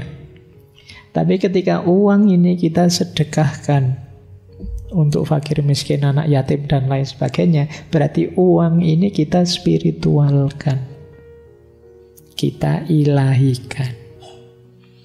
Nah, mengalah juga punya logika seperti itu. Biarlah aku membahagiakanmu, biarlah aku berikan ini untukmu, itu kan ngalah. Tapi dengan ini yang aku berikan tadi, kalau aku nikmati sendiri ya itu nilainya biasa saja. Tapi begitu aku berikan padamu, nilainya jauh berbeda. Sekarang dia bersifat spiritual. Sama-sama uangnya dibuat main dengan dibuat sedekah itu kan beda. Ketika dibuat sedekah, uang ini jadi spiritual. Kemenangan kita juga begitu, kepemilikan duniawi kita juga begitu. Nah, cara menspiritualkan antara lain dengan cara mengalah tadi. Jadi, menspiritualkan peristiwa sebagai sarana menuju Allah. Tidak lagi fokus pada keuntungan atau kemanfaatan duniawi. Inilah hakikatnya mengalah. Sudah ada 7 hakikat mengalah. Nah, ganti sekarang. Hakikat sudah ya. Sekarang karakter pendukung, Pak. Kok berat Pak saya mau mengalah itu? Latih pertama kali dengan membentuk karakter. Ada 4 karakter yang bisa memudahkan kita mengalah. Yang pertama, empati. Empati itu kemampuan kita memposisikan diri di tempatnya orang lain. Itu empati. Orang yang kuat empatinya lebih mudah mengalah. Iya ya, seandainya saya seperti temanku itu. Nah, ini namanya kemampuan empati. Mungkin aku sesedih dia. Mungkin aku ya stres seperti dia. Ini namanya kemampuan empati. Kenapa tadi kamu bisa mengalah? Karena aku bisa merasakan yang dia rasakan. Kalau saya kalah, gagal, sedihnya mesti berat sekali. Wah, dia juga pasti begitu. Sudahlah, kamu dulu saja, tidak apa-apa. Nah, jadi kemampuan empati itu bisa lahir ketika mengalah itu bisa lahir ketika teman-teman bisa empati. Latihanlah berempati ya. Sering-sering membayangkan dirimu di posisinya orang lain. Sekarang kan banyak orang yang lepas kontrol. Saking bencinya, saking tidak sukanya, saking tidak cocoknya. Sampai marah-marah, sampai maki-maki, sampai ngomong jelek dan lain sebagainya. Itu sebenarnya bisa dinetralisir dengan kemampuan melakukan empati. Seandainya aku dia, pingin aku misuh-misuh seperti itu, tapi seandainya aku yang dipisui seperti itu, apa ya? Nyaman. Nggak usahlah nanti sakit, sebagaimana kalau saya digituin juga sakit. Ini namanya kemampuan melakukan empati. Yang kedua, believe in a just world. Percayalah bahwa dunia ini masih bisa adil. Keadilan masih mungkin ditegakkan. Positiflah, optimislah. Karena kalau kamu pesimis, tidak percaya ada keadilan, sulit untuk ngalah. Wah, nanti saya sudah ngalah malah ciloko dewe saya Pak. Nanti susah sendiri. Itu namanya kan kita tidak percaya pada just world. Wah, sekarang tidak zamannya Pak ngalah tidak ketuman opo-opo nanti Pak. Ya wes, kalau itu ya berat nanti kamu ngalah. Kamu harus believe in a just world. Percaya dunia ini adil. Kalau kamu baik, kebaikan yang akan datang padamu. Kalau kamu buruk, sebaliknya ya keburukan juga yang datang padamu. Wah, saya tidak percaya Pak, banyak orang baik sampai meninggal ya susah terus hidupnya misalnya. Ya sudah, wong ini mindset, cara berpikir. Nah, yo konsekuensinya kalau kalian tidak percaya dunia yang adil itu mungkin, ya sulit kalian untuk mengalah tadi. Ya, latihan untuk percaya pada keadilan, pada kebenaran, pada kebaikan. Sekarang banyak orang mulai tidak percaya. Kenapa sih kok ada orang hebat, orang pinter, kemudian curang, kemudian jahat? Mungkin dia tidak percaya dengan kebenarannya, dengan kebaikannya, dengan keadilannya hidup ini. Hidup ini gimana Pak? Yang enak kok dapat enak terus, dapat jatah ngatur ini, ngatur itu, dia enak terus, kita yang susah. Nah, ini berarti kalian mindsetnya mindset yang tidak percaya bahwa kebenaran, kebaikan, dan keadilan itu pasti menang. Ya sudah, ya sulit berarti untuk masuk ke ranah mengalah ini. Yang ketiga, self-control. Tadi jadi kunci untuk ngalah ya, latih self-control. Dimulai yang sederhana, entah apalah yang kamu ngontrol dirimu. Pingin sih itu, tapi yo nanti dululah, sebentar lagi latihan. Diempet sebentar. Pingin sih minum, tapi yo latihan. Diempet dulu sebentar. Tadi sudah diempet 1 jam, sekarang minum.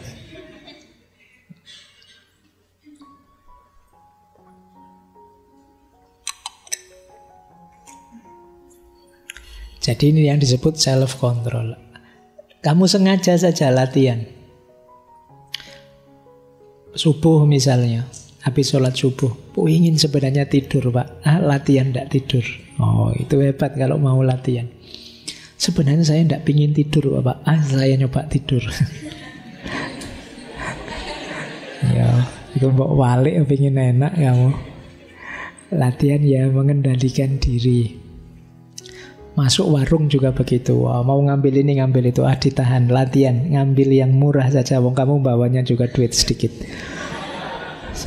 Itu juga self-control. Latihan menahan diri. Dan yang keempat, latihan nyapih ego tadi. Jadi latihan menyapih ego itu sekali-sekali kamu tunjukkan pada dirimu sendiri bahwa ternyata aku itu ya lemah. Ternyata kadang-kadang aku itu ya keliru. Ternyata yang kuinginkan kadang-kadang juga tidak baik, ada jeleknya juga. Ternyata cita-citaku juga tidak selalu positif. Ini namanya latihan untuk nyapih ego. Biar kamu tidak merasa besar, merasa hebat, merasa paling pinter, merasa paling jago. Terus kalau bahasa Jawa ini akhirnya kamu ngendas-endasi yang lain. Jadi kamu merasa lebih tinggi, lebih hebat, lebih jago. Ternyata saya juga biasa Pak. Banyak sekali kelemahan. Saya mudah tergoda, saya mudah tertipu, saya mudah ngantuk juga, saya mudah ini low ego. Kesadaran bahwa saya juga masih banyak kelemahan. Ini 4 karakter yang perlu teman-teman latih. Antara lain untuk meluaskan hati, memudahkan untuk mengalah dan memaafkan. Empatik, percaya dengan kebenaran, keadilan, kebaikan. Kemudian kontrol diri dan ego yang tidak terlalu tinggi. Lanjut. Nah, ini yang sering diprotes orang. Pak, opo kita terus-terusan mengalah dalam hidup ini lah, ndak maju-maju kita, ndak sukses-sukses kita. Iya, tentu saja tidak semua dimensi hidup kita mengalah. Mengalah itu salah satu solusi dalam hidup. Kalau teman-teman nanti belajar tentang strategi menyelesaikan konflik, mengalah itu salah satunya. Nah, di situ saya sebut ada yang menghindar. Kalau ada masalah, ada konflik, menghindar saja. Itu juga solusi. Kadang-kadang memang kita harus menghindar. Masalah tertentu. Tidak semua masalah kamu harus lari, tapi memang ada masalah yang sebaiknya kamu menghindar saja, jangan ikut-ikutan. Ada yang bisa jadi kerjasama. Komunikasi yang baik, dicari solusi bersama. Ada yang harus kompromi, negosiasi-negosiasi. Ada yang biar saja berkompetisi, biar dua-duanya meningkat. Tapi ada yang memang kita harus mengalah. Nah, sekarang kita lihat ya, kalau ini praktisnya. Kapan mengalah itu urgent, harus kita lakukan? Yang pertama, mungkin kita harus mengalah kalau tentang hal-hal yang tidak penting. Alah, cuma ini saja, ndak apa-apalah, monggo, ndak penting saja kok. Nah, kadang-kadang kan banyak hal yang ndak penting terus jadi masalah besar karena kita ndak mau ngalah. Di jalan misalnya, ada orang ngebel-ngebel mau nyalip, kita malah kok enak nyalip, tak candangi terus, sana ngebel terus, kita nutup jalan terus, nggak mau ngalah. Alah, wong cuma jalan gitu aja, apa susahnya sih kita kasih jalan biar dia duluan. Wong itu juga ndak balapan, wong ya bukan racing, bukan Tapi kan kita kadang ego kita begitu, akhirnya terus senggolan, terus tawuran di jalan. Kenapa bisa lahir masalah seperti itu? Urusannya sampai polisi, bisa sampai penjara. Karena ndak ada yang mau ngalah. Wong sekedar urusan naik motor, naik mobil saja kok. Paling misalnya dia nyalip sampai tujuan, selisih berapa jam sih? Jadi yuk, kalau yang tidak penting-penting ngalah saja, tidak apa-apa. Mungkin sekedar tempat duduk di warung saja, wah yalah-yalah, saya duluan nih, saya ini alah. Ngantri itu memang bagus, tapi kadang-kadang ada orang nyerobot antrian dan lain sebagainya, terus jadi rame, jadi gegeran. Kadang-kadang perlu mental ngalah. Ya sudahlah, kalau memang pingin duluan, mungkin anaknya di rumah sedang sangat lapar nungguan, wis monggo duluan. Wong ndak penting. Jadi masih, seandainya kita telat, kita kalah, kita ndak duluan, ya ndak ada efek apa-apa untuk hidup kita. Nanti selesai ngaji, rebutan keluar duluan, nyari sandal, nyari motor itu kan, ya terus ayo latihan ngalah, yo monggo yang mau duluan ini. Oh ternyata motor saya yang nutupi jalan, yo kamu duluan. Oh kan gitu saja. Ndak harus dibikin rumit. Kita sering membuat rumit hal-hal yang simpel. Kalau ndak penting ya ngalah saja, ngapain sih? Kecuali hal-hal urgent, hal penting. Terus yang kedua, mungkin kita harus ngalah juga ketika kita ndak yakin, ndak mantep dengan pandangan kita. Debat misalnya, wah yang benar begini loh, yang benar begitu loh. Kadang-kadang kita juga tidak terlalu yakin dengan pikiran kita, tapi kan gengsi kalau kalah. Nah, terus kita ngeyel. Sudah baca sendiri. Oh yo, belum baca sih, tapi menurut saya ngono ya. Wong yo ndak mantep tapi ngeyel. Mungkin sama-sama ndak mantepnya, saya sana juga ndak mantep, kita juga ndak mantep. Alah, wong sama-sama ndak mantepnya saja. Monggo lah kalau kamu mau yakin yang itu, kita jalan dengan itu. Kan ndak masalah. Wong sama-sama ndak mantepnya. Sama-sama masih hipotesis, sama-sama meragukan. Nah, masih belum teruji dua-duanya. Mungkin di konteks ini ya monggo ngalah saja, ndak apa-apa. Atau yang ketiga, saya ngomong yang baik, dia juga ngomong yang baik. Saya tahu tawaran dia juga baik, tapi tawaran saya kan juga baik. Ini kan antara yang baik dengan yang baik. Mbok wis kamu ngalah saja, toh yang jalan yang manapun juga sama-sama baik. Kamu milih mana? Naik motor tak bonceng opo naik gojek nanti tak bayari? Ini sama-sama baik, kok kamu ngalah saja, nggak usah ngeyel. Yang mana saja kan oke. Nanti jangan gegeran, sudahlah naik gojek saja tak bayari, mbok ndak tak bonceng saja. Terus gegeran, ngapain wong podo-podo api Sudah ditetapkan salah satu, kamu ngalah, ya sudahlah kalau kamu pengen bonceng, ayolah. Kan gitu saja selesai. Gitu loh. Kamu milih mana nanti? Itu kan tempat duduk saya. Misalnya, saya biasanya ngaji di situ kok. Ya sudah, kamu pakai tempat duduk saya, atau saya pakai tempat dudukmu, itu ya podo wae lah, wong ngaji cuma di sini saja, sama-sama baik. Sama-sama ngajinya. Kadang-kadang kita itu berhadapan dengan pilihan yang baik dengan yang baik. Karena memang basicnya kita ini kan orang-orang baik dalam tanda petik ya. Tidak jahat sama sekali. Saya menginginkan kebaikan, dia juga menginginkan kebaikan kok. Cuma sudut pandangnya saja beda.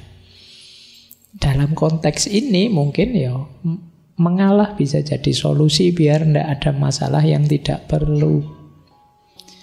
Pakai solusimu, ayo, tidak apa-apa. Menurut saya juga baik. Solusiku kalau kamu mau ini. Kan gitu saja. Yang terakhir, kadang-kadang kita perlu mengalah ketika ada nilai lebih penting yang harus diperjuangkan. Sudahlah saya ngalah, ndak apa-apa, ikut kamu. Karena kalau saya ndak ngalah nanti kita bisa pecah persahabatan ini. Bagi saya persahabatan lebih penting. Jadi ada nilai lebih tinggi yang ingin kita pertahankan. Jadi kadang-kadang kita perlu yang semacam ini. Sudahlah, tidak apa-apa saya yang kalah nanti. Kalau kamu kalah bisa lebih fatal akibatnya, misalnya.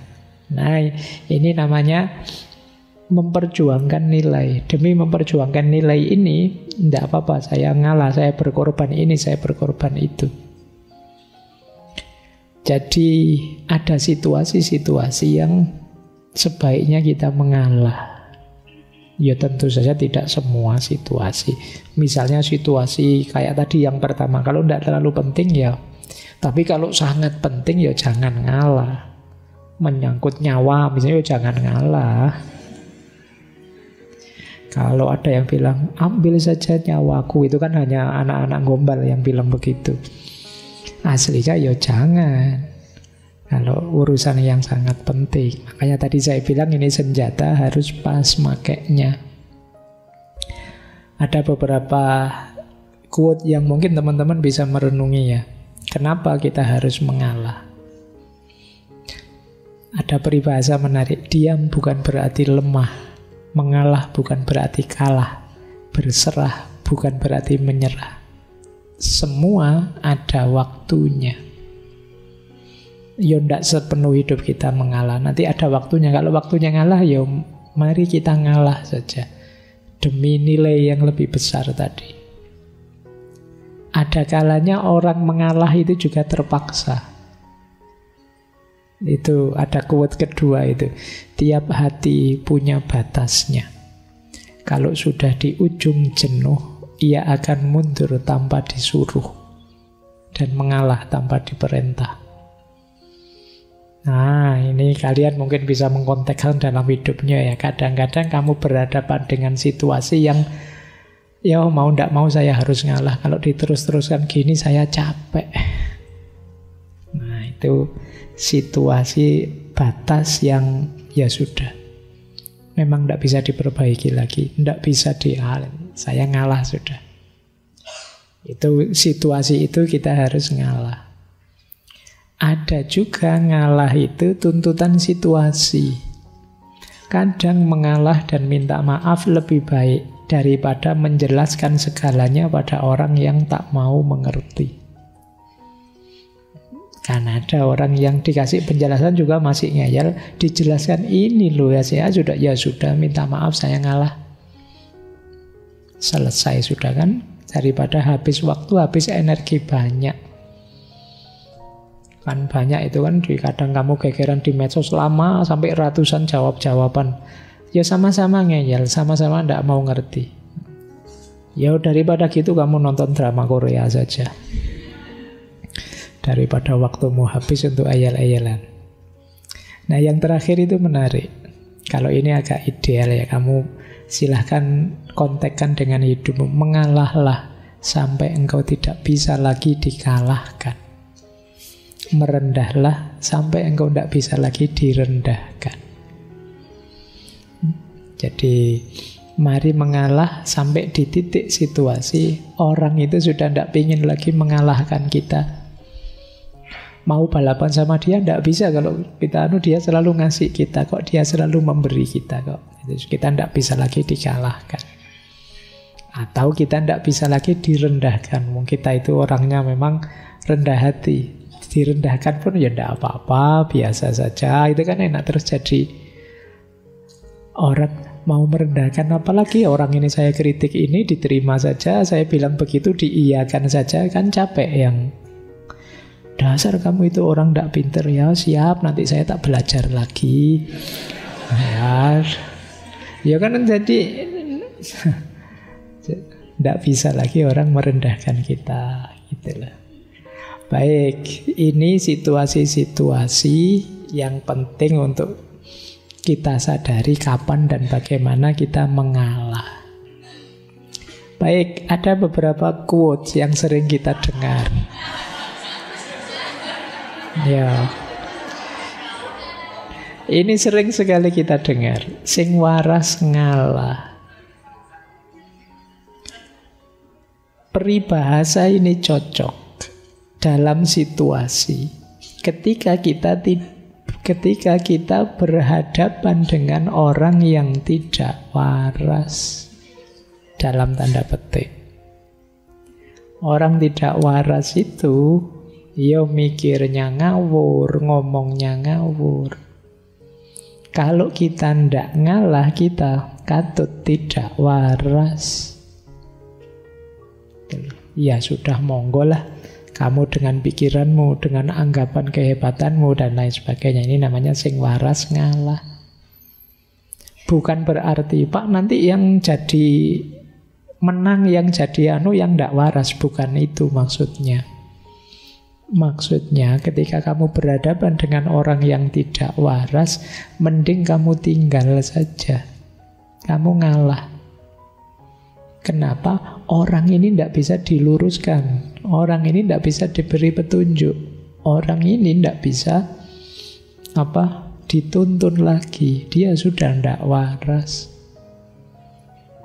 Dalam tanda petik. Makanya ngapain kamu capek-capek meladeni dia? Tuh loh.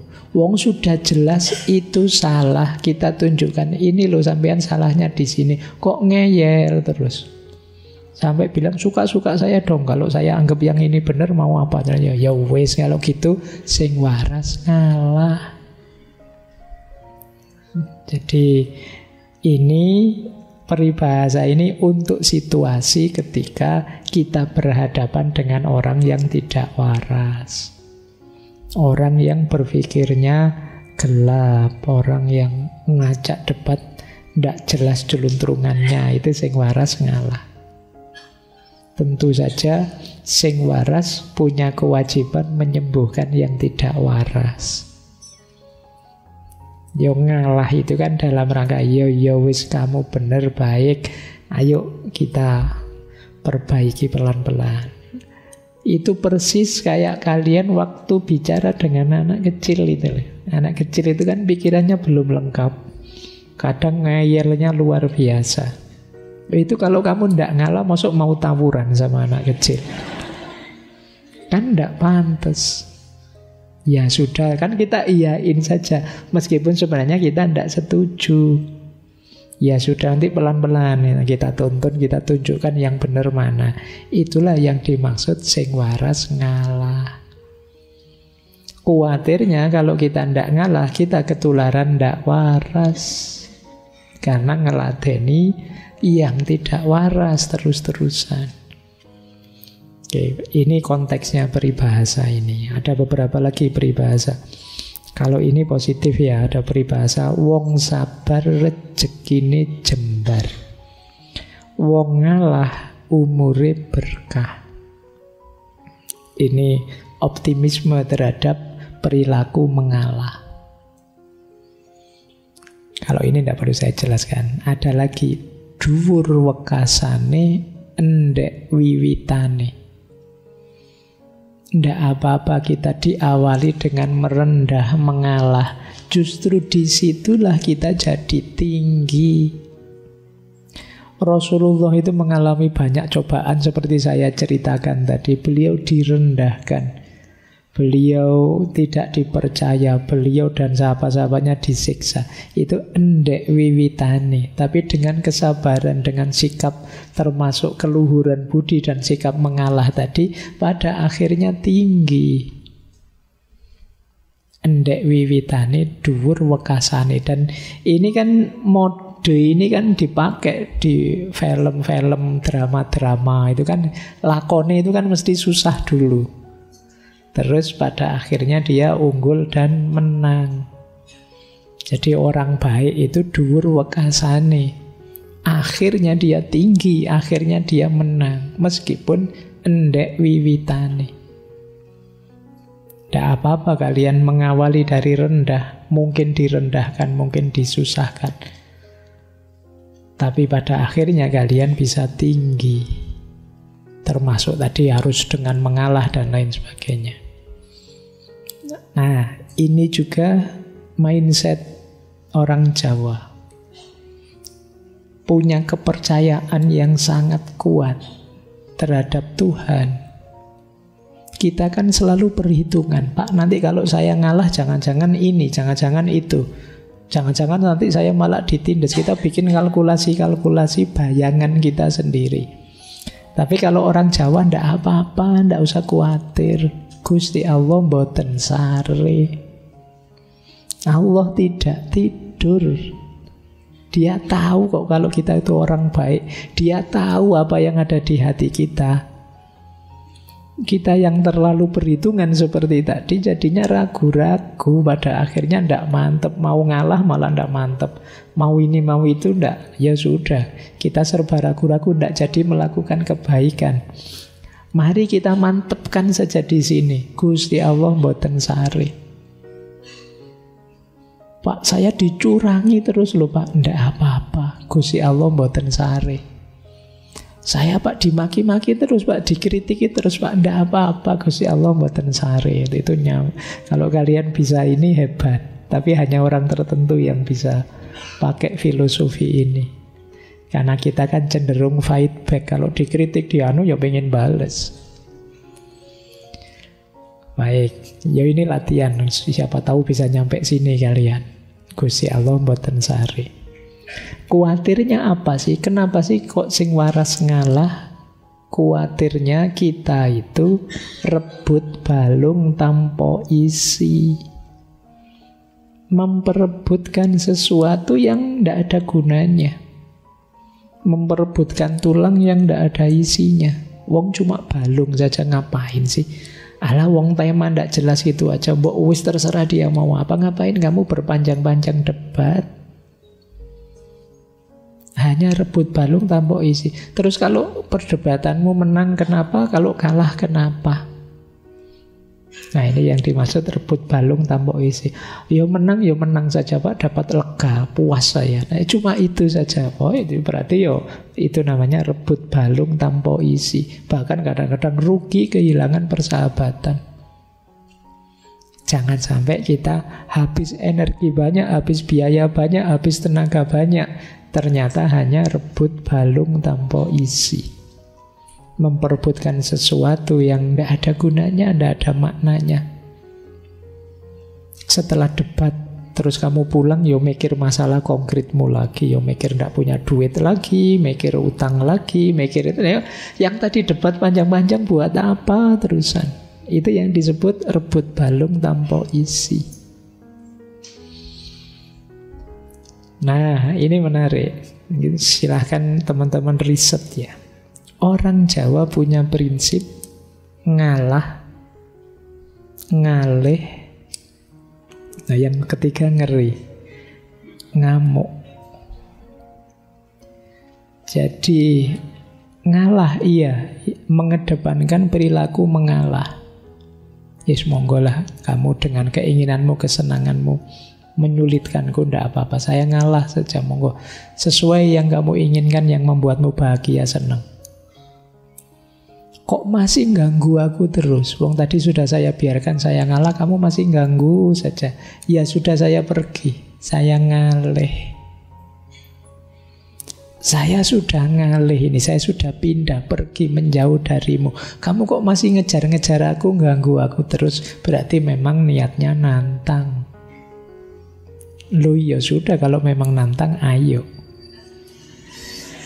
Nah, maka ada ngalah, ada ngalih, ada ngamuk.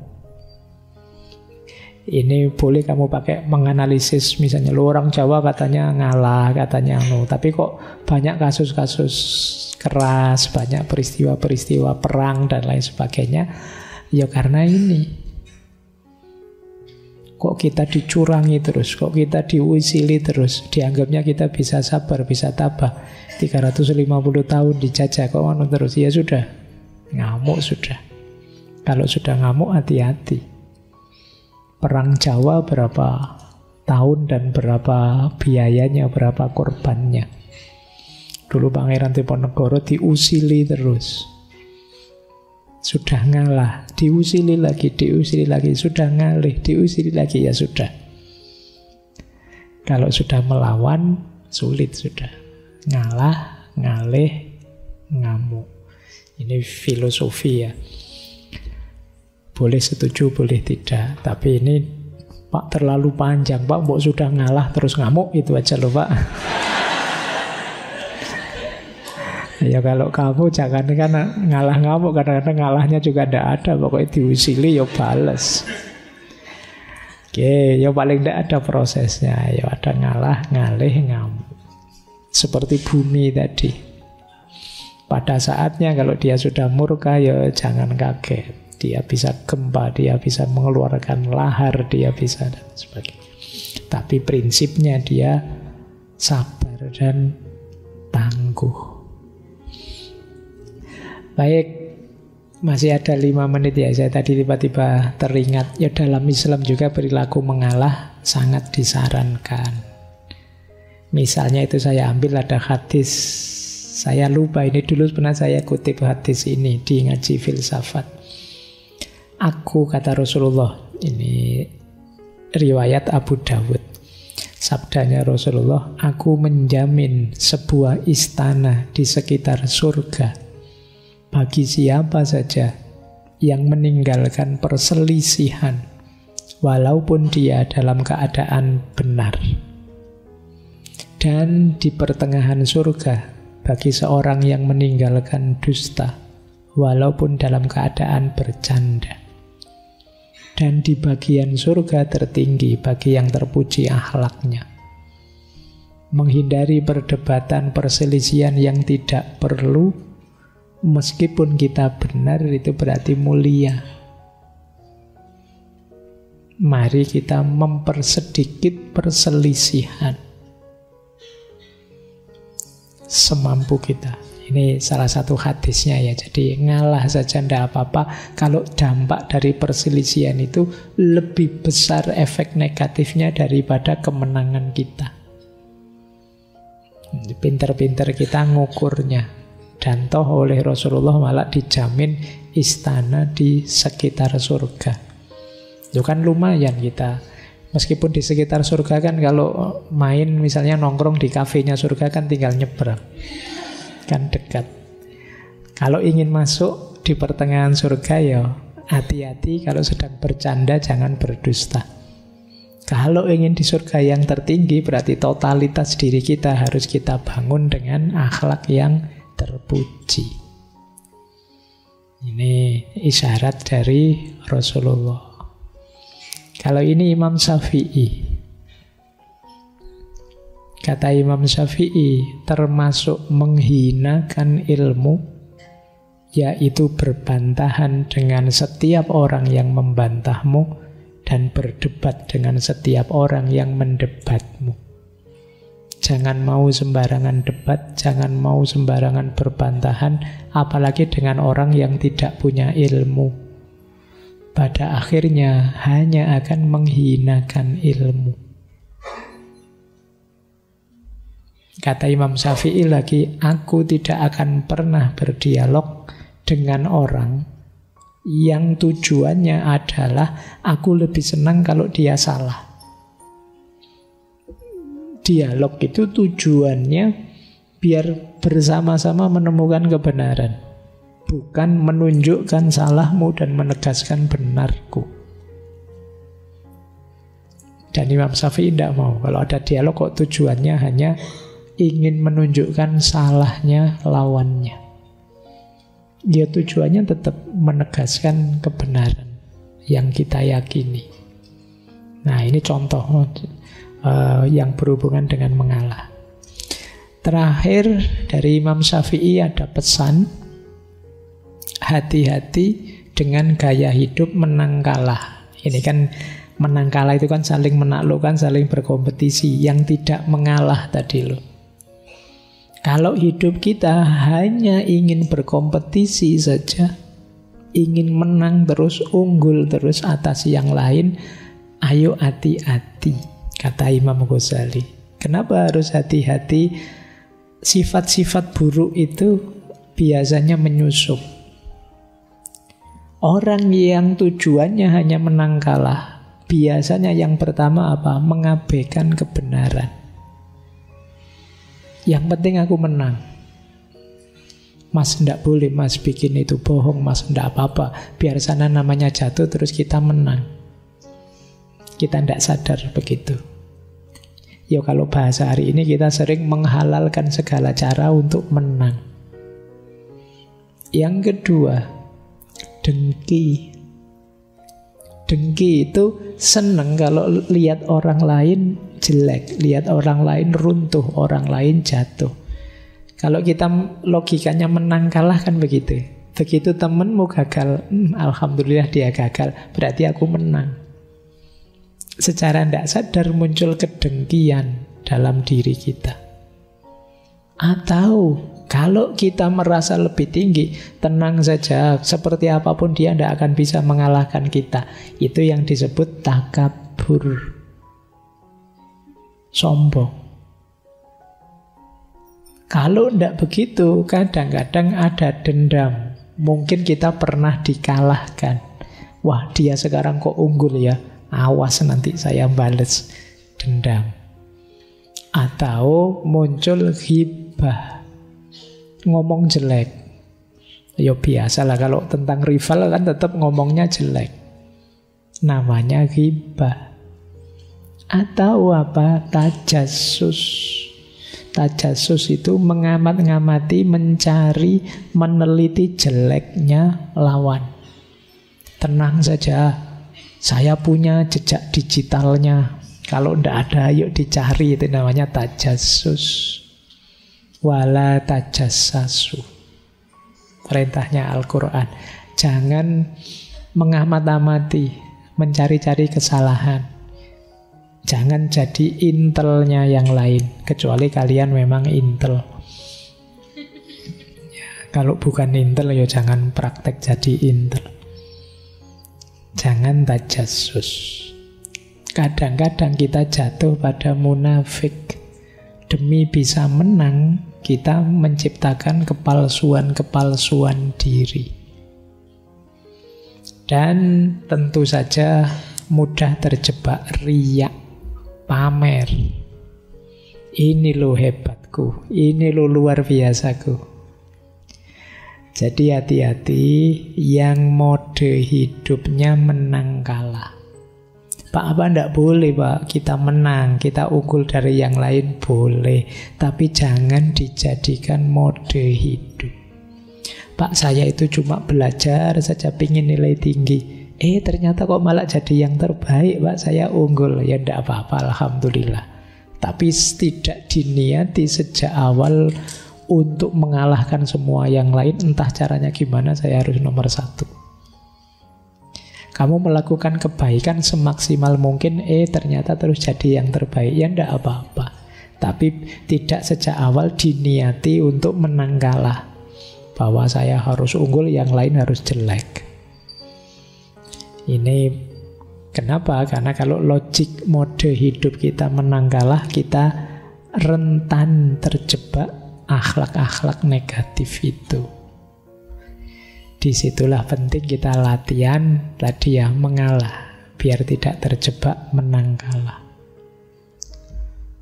Baik, saya kira itu teman-teman